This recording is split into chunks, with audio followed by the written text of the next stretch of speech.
اب سچویشن یہ ہے کہ سامنے موجیں مارتا ہوا سمندر ہے، پشت پر دھول اڑاتا ہوا فرعون کا عظیم الشان لشکر، اور درمیان میں حضرت موسیٰ اور ڈرے سہ میں ان کے ہزاروں ساتھی ہیں۔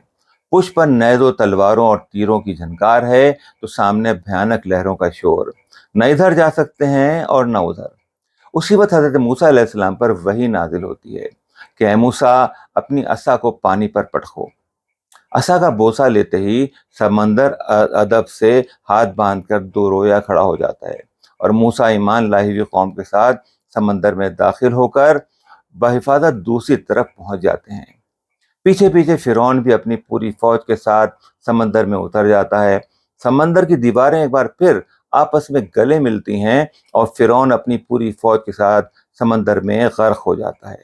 حضرت موسیٰ علیہ السلام کے ساتھ سمندر کراس کرنے والوں میں سامری نام کا ایک مشہور جادوگر بھی شامل تھا، اور آج ہم اسی سامری کا قصہ بیان کریں گے، جس نے نہ صرف ایک ہفتے میں، یعنی جی ہاں، صرف ایک ہفتے میں ہی اللہ پر ایمان لائی ہوئی موسیٰ کی قوم کو ایک بار پھر سے مشرک بنا دیا تھا۔ بسم اللہ الرحمن الرحیم۔ روایت کے مطابق سامری جناب موسیٰ کے زمانے میں کافی بوڑھا ہو چکا تھا۔ اس کا قد لمبا، جسم دبلا پتلا، دونوں ہاتھ سوکھے ہوئے تھے جن پر موٹی موٹی رگوں کا جال بچھا ہوا تھا۔ گنجا سر، بڑے بڑے کان، بکرے جیسی ابری ہوئی ناک، نکیلے دانت، جھریوں بھرے چہرے اور دھنسی ہوئی کنچے جیسی چمکتی آنکھوں سے شعاعیں نکلا کرتی تھیں۔ اپنے سر کو انسانوں کی کھوپڑیوں سے بنے تاج اور اونٹ جیسی گردن کو چھوٹے چھوٹے بچوں کی کھوپڑیوں سے بنے ہار سے سجائے رکھتا تھا۔ اس کے لمبے جبے پر سانپ، بچھو، بچھڑے اور بیل کی تصویریں بنی تھیں۔ اس کے حلیوں کو دیکھ کر اچھے اچھوں کی پسینہ آ جایا کرتا تھا۔ اس زمانے میں پورا مصر بیل اور بچھڑے کی پوجا کیا کرتا تھا۔ سامری جادوگر نے پوجا میں ناگ دیوتا کا اضافہ کر دیا تھا۔ وہ مصر کے آخری کنارے پر بنے ایک ویران کھنڈر میں اکیلا رہتا تھا۔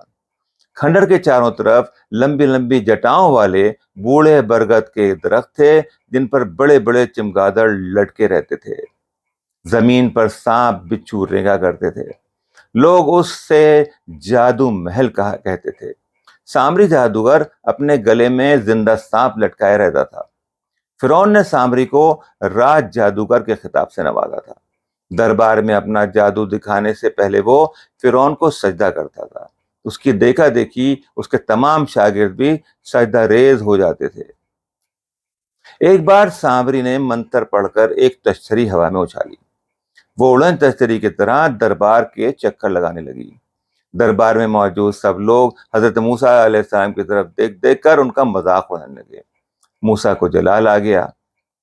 انہوں نے اپنی جوتی کو اشارہ کیا، جوتی ہوا میں اڑی۔ پہلے تو اڑن تشتری کو پاش پاش کیا، اور پھر سامری کے ارد گرد گھوم گھوم کر اس کے گنجے سر پر چپتیں لگانے لگی۔ سامری کی یہ گت بنتے دیکھ فرعون بھی اپنی ہنسی نہ روک سکا۔ کچھ عرصے بعد اس کے شاگرد جادوگروں کے رسی سے بنائے گئے سانپوں کو حضرت موسیٰ علیہ السلام کی عصا نے اژدہا بن کر نگل لیا، جس سے متاثر ہو کر وہ لوگ اسی وقت ایمان لے آئے تھے۔ ان کو تو فرعون نے موت کے گھاٹ اتار دیا تھا، لیکن سامری کو معاف کر دیا تھا۔ دربار میں ہوئی بے عزتی کی وجہ سے مصر میں اس کی کوئی وقت نہیں رہ گئی تھی۔ اکیلا پڑ جانے کی وجہ سے جادوگروں کا بادشاہ سامری بھی اوپری دل سے ایمان لے آیا تھا، اور فرعون کے ظلم سے بچنے کے لیے مصر چھوڑ کر فلسطین کی طرف کوچ کرنے والوں میں شامل ہو گیا تھا۔ سمندر کے اس پار صحرائے سینا میں خیمے لگائے گئے۔ ایک روز کسی شخص کا قتل ہو گیا۔ قاتل کی تلاش شروع ہوئی، لیکن کوئی نتیجہ نہ نکلا۔ ہر شخص ایک دوسرے پر الزام لگا رہا تھا۔ افراتفری کا ماحول مچا ہوا تھا۔ حضرت موسیٰ نے اللہ سے رجوع کیا۔ جواب آیا کہ ایک بچڑے کو ذبح کرو، اس کا گوشت مقتول کے جسم سے مس کرو، قاتل کا پتہ چل جائے گا۔ سامری نے لوگوں کو بھڑکایا اور سوال کیا کہ قاتل کو ڈھونڈنے کا یہ کون سا طریقہ ہے؟ کہا ہم لوگ اب بچڑے کی پوجا تو نہیں کرتے ہیں، لیکن وہ اب بھی ہمارے لیے محترم تو ہے ہی، اس کو مارنے کی کیا ضرورت ہے؟ موسیٰ کے سمجھانے کے بعد ایک بچڑا ذبح کیا گیا۔ جیسے ہی اس کا گوشت مقتول کے جسم سے مس کیا گیا، وہ اٹھ بیٹھا اور قاتل کا نام بتا دیا۔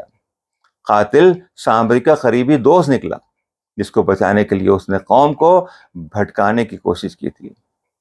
کچھ عرصے بعد اللہ نے حضرت موسیٰ علیہ السلام کو کوہ طور پر بلایا۔ حضرت نے اپنے بھائی جناب ہارون کو اپنا نائب بناتے ہوئے ہدایت دی کہ اے ہارون، ہماری امت میں اب بھی کچھ منافق موجود ہیں، ان سے ہوشیار رہنا اور خاص طور سے سامری پر کڑی نگاہ رکھنا۔ موسیٰ کے جاتے ہی سامری نے رات کی تنہائی میں چپکے سے بنی اسرائیل کے لوگوں کو جمع کیا، بہلا پھسلا کر ان کے زیورات حاصل کیے، ان کو پگھلا کر ایک بچڑے کا اسٹیچو بنایا، پھر ان لوگوں کے سامنے ہی اپنی جیب سے ریت نکالی اور کچھ منتر پڑھ کر بچڑے کے منہ میں ڈال دی۔ منہ میں ریت پڑتے ہی بچڑا بولنے لگا۔ سامری نے بنی اسرائیل سے کہا کہ موسیٰ تو اپنے اللہ سے ملنے کوہ طور چلے گئے، اب خود تم دیکھ لو، تمہارا اصلی خدا تو تمہارے سامنے موجود ہے، جو بولتا بھی ہے اور تمہاری مرادیں بھی پوری کرے گا۔ سامری کی تقریر سن کر کچھ ایمان والوں کو چھوڑ کر بنی اسرائیل کے تمام لوگ پھر سے گمراہ ہو گئے، سجدے میں گر گئے، بچڑے سے مرادیں مانگنے لگے، بھول گئے کہ یہ وہی جادوگر سامری ہے جو فرعون کے دربار میں موسیٰ کے ہاتھوں کتنی بار ذلیل و خوار ہو چکا ہے۔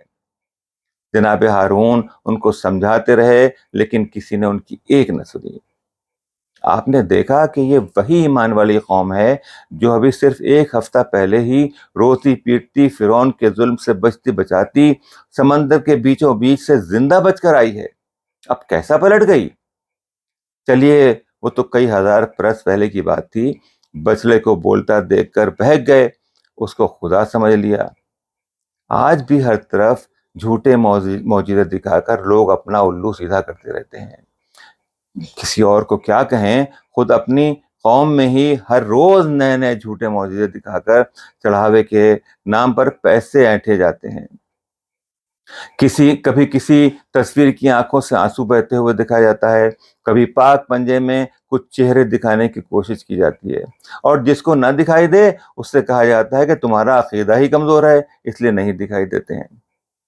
ہم سب جانتے ہیں کہ معجزوں کا کوئی نہ کوئی عظیم مقصد ہوتا ہے، ان کے ذریعے کوئی امپورٹنٹ میسج، کوئی اہم پیغام دیا جاتا ہے، لیکن ہمارے سیدھے سادے اور بے لوث مومنین و مومنات اکثر کچھ چالاک لوگوں کے بہکاوے میں آ ہی جاتے ہیں۔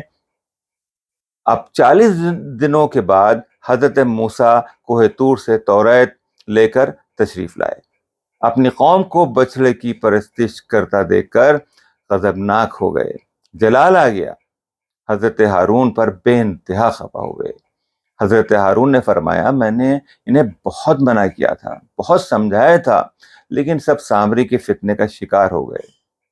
جناب ہارون کی معذرت سننے کے بعد حضرت کا غصہ کچھ ٹھنڈا ہوا، سامری گرفتار کر کے حاضر کیا گیا۔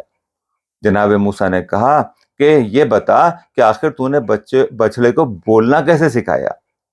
اس نے جواب دیا کہ اے موسیٰ، جب آپ سمندر کراس کر رہے تھے تو میں نے دیکھا کہ آپ کے آگے آگے جناب جبرائیل گھوڑے پر چلے جا رہے ہیں، بس اسی وقت میں نے ان کے گھوڑے کے قدموں کی تھوڑی سی خاک اپنی جیب میں رکھ لی تھی، میں نے بچڑے کے منہ میں وہی ریت ڈال دی جس کے بعد وہ بولنے لگا تھا۔ جناب موسیٰ نے اپنی عصا اس کے سر پر دے ماری اور کہا کہ جا، تجھے بد دعا دیتا ہوں کہ تو جیے گا تو ضرور لیکن ہر لمحے موت کی دعا مانگتا رہے گا، لیکن موت تجھ سے دور بھاگے گی، تو ہر وقت تیز بخار میں مبتلا رہے گا، کوئی تجھ کو اگر چھوئے گا بھی تو تیرے ساتھ ساتھ وہ بھی درد کی شدت سے چیخیں مارتا پھرے گا۔ کہتے ہیں سامری ہر وقت چیختا پھرتا تھا کہ مجھے مت چھونا، میرے قریب نہ آنا۔ یہ کہتے کہتے وہ جنگلوں کی طرف نکل گیا اور جنگلی جانوروں کی خوراک بن گیا۔ سامری کے بہکاوے میں آ کر پھر سے شرک اختیار کرنے والے تمام لوگوں کو قتل کروا دیا گیا۔ کبھی کبھی ہم کو بھی سوچنا چاہیے ہے کہ کہیں ہم بھی دولت کے پجاری تو نہیں بن گئے ہیں، کہیں ہم بھی اپنے بیجا خواہشات کی، اپنی کرسی کی، اپنے پولیٹیکل ماسٹرز کی پوجا تو نہیں کرنے لگے ہیں، ان کو اس دنیا کا خدا سمجھ کر کہیں ان پر ان کے کہنے سے ہر جائز اور ناجائز حکم تو نہیں بجا لا رہے ہیں۔ اب اجازت دیجیے، خوش رہیے، سلامت رہیے، قلب نقی کا آداب قبول کیجیے۔ خدا حافظ۔